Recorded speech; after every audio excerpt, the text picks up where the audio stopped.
On a morning in August of 2024, a man is out on the water off Fort Myers, Florida, near the southern tip of the state. He's 52 years old. He catches crabs for a living. By the end of that day, the police are at his door. They tell him he's under arrest. That 300 miles away, in a city he says he's never set foot in, someone tried to lure a young girl out of a McDonald's, and that the person who did it is him. He argues with the officer for 20 minutes. The officer won't move. In his words, quote, "I know that I'm looking at your mugshot." Here's what the officer is so certain of. Not a fingerprint, not a witness who knows him, not his car, his phone, or a single thing that puts him within 300 miles of that McDonald's. A grainy photo run through a computer and a number that came back on a screen. 93%. This is the story of the night a machine's guess became an arrest, and the year it took one man to prove the machine wrong. Everything we know about that morning comes from the lawsuit Robert Dillon filed this past June, and from what he's since told reporters. So, let's go back before the knock on the door, to a McDonald's in Jacksonville Beach on the far Atlantic coast of Florida in November of 2023.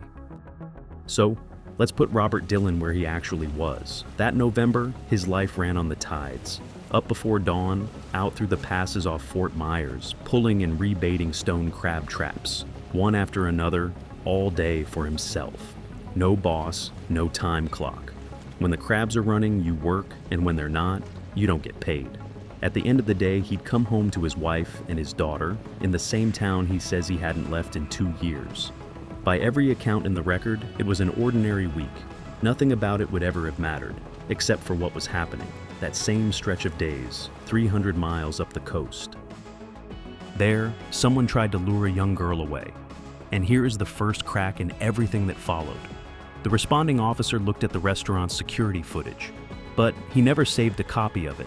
Instead, he took out his phone and photographed the screen, a cell phone picture of a monitor playing grainy footage, low resolution, off angle, the face half in shadow. One detail from that night matters more than it looks.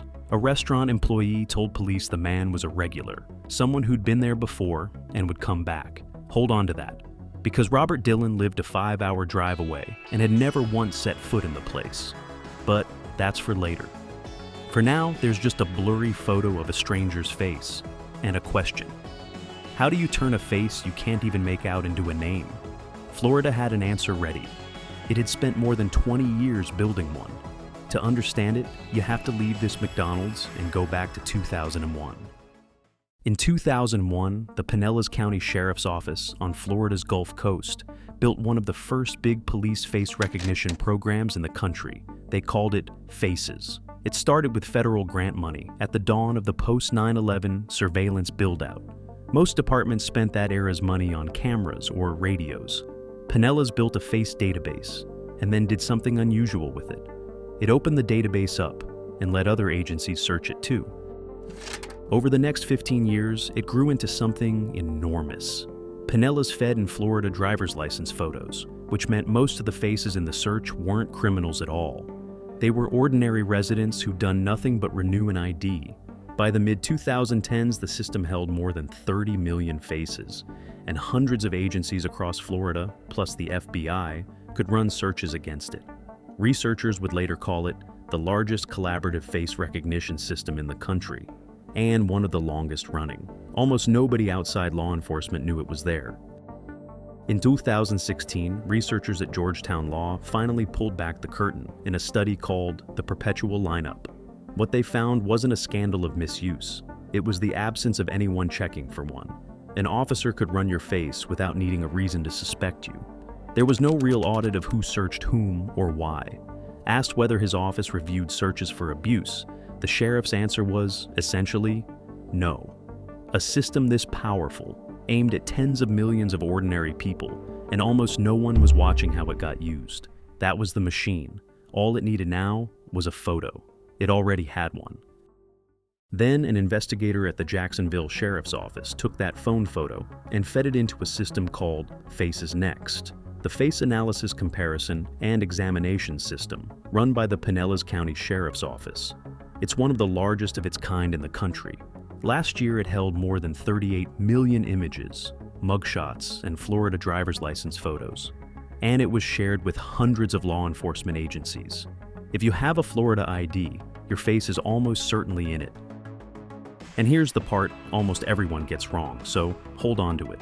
When you run a face through a system like this, it does not tell you who someone is. It hands back a photo array, a ranked lineup of the faces in the database that most resemble your image, each tagged with a similarity score. It's a machine saying, "These look like your picture." That is a lead, a place to start. It is not, and was never built to be, proof. Even the sheriff's office that runs it puts it flatly. Its results, quote, "are never matches." The machine isn't equally good at every face either. In 2019, the US government's own standards lab tested these algorithms and found many were 10 to 100 times more likely to produce a false match on Black and Asian faces than on white ones, with some of the highest error rates of all for Native American faces, for women, and for the elderly. It is least reliable exactly where a wrong answer costs the most. In Robert Dillon's case, the array came back, and near the top sat a face tagged at 93%. Not a name the system was sure of, a resemblance, a guess with a decimal point, pulled off a photo of a screen. When Dillon later saw what he'd been matched to, he couldn't believe the marks didn't even line up. Quote, "The scars are nowhere near alike. It absolutely blew my mind."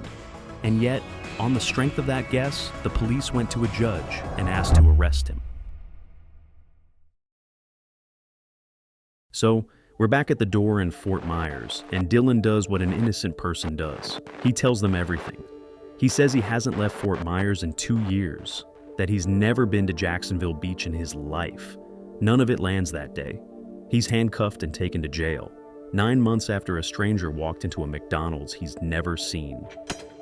He spends the night in a cell, accused of one of the most reviled crimes there is, preying on a child.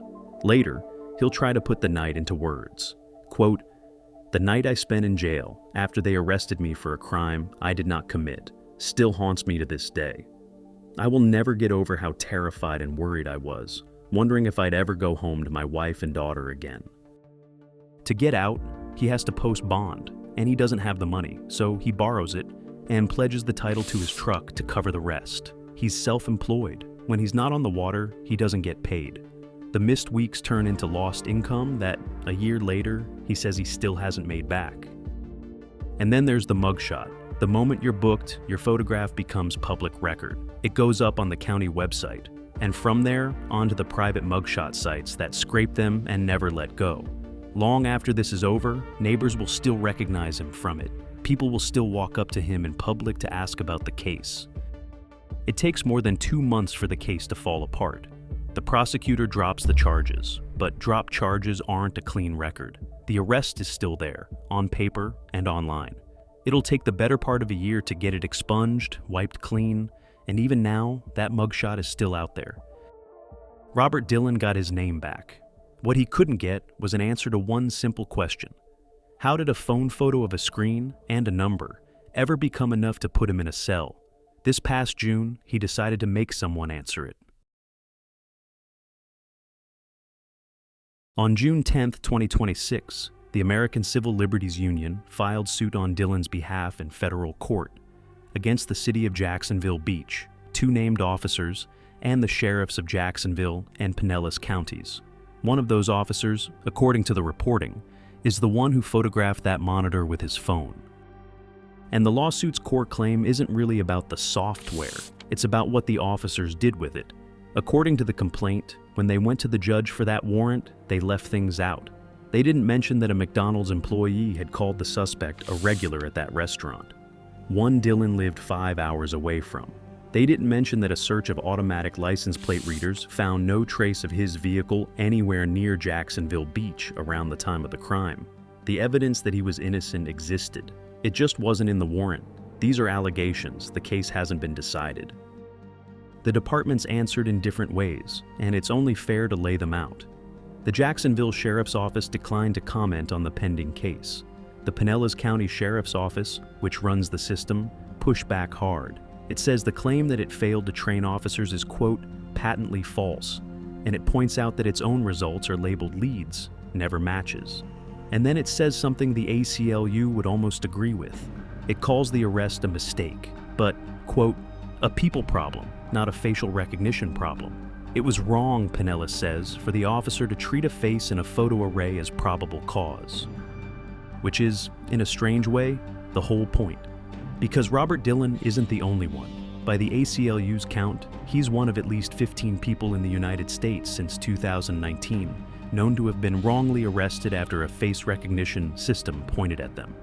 Known is doing a lot of work there. Nobody's required to disclose when this technology is used, so the real number is almost certainly higher. And there's a pattern inside the pattern. Most of the people it's happened to have been black, exactly what the government's own bias testing would have predicted. Start with the first one anyone heard about. In January of 2020, in a suburb of Detroit, police pulled up to Robert Williams' house and arrested him on his own front lawn, in front of his wife and his 2 young daughters. The charge, stealing watches from a store he'd never been inside. The only thing tying him to it was a face recognition search run on a blurry surveillance still. It was wrong.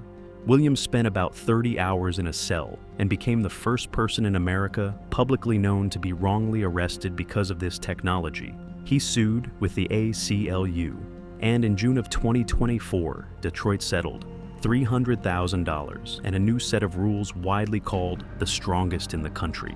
Among them, a simple one. Police there can no longer arrest you on a face recognition match alone. 3 years later, the same department did it again. In February of 2023, Detroit police arrested Porcha Woodruff for a carjacking on the strength of another face recognition hit. She was 8 months pregnant. They took her from home as she was getting her kids ready for school and held her for hours. She said she was having contractions in the cell. The charges were dropped. She sued too, but her case went the other way. A federal judge called her arrest, quote, troubling for many reasons, and then dismissed the suit, finding her lawyers hadn't proven the officer lacked probable cause. Same technology, same city, a very different ending. Take one more, from the far other end of the country. Angela Lips, a 50-year-old grandmother from Tennessee who says she'd never been to North Dakota or even on a plane. In a fraud case there, police ran a photo from a fake ID through a different face system, Clearview AI, and it pointed at her.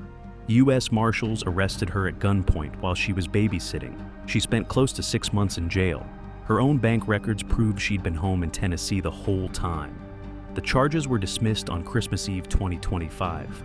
She lost her home, her car, and her dog.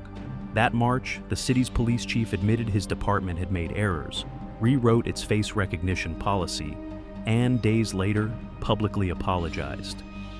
So here's where this leaves us. The systems mostly work the way they're sold. They hand back a list of maybes. The failure isn't really in the machine. It's in the moment a human being looks at a guess with a decimal point on it and decides that's good enough to knock on a door. Every one of these lawsuits, including Dillon's, asks the same question. Did the machine pick the right face? A law paper written about his own case points out that this question quietly concedes a bigger one. Not whether the machine got it right, whether it should be looking at all. Faces Next alone was shared with hundreds of agencies, running on a database that, in Florida, holds your driver's license photo and mine. Every search ends with a ranked list of strangers who happen to resemble a picture. Most of the time, nothing comes of it. Robert Dillon was near the top of one of those lists. One time. He spent a night in a cell, a year clearing his name, and he still hasn't made back what it cost him. His whole case comes down to a question the rest of us should probably answer before the next list comes back. What happens when a machine's guess becomes the truth the system decides to act on?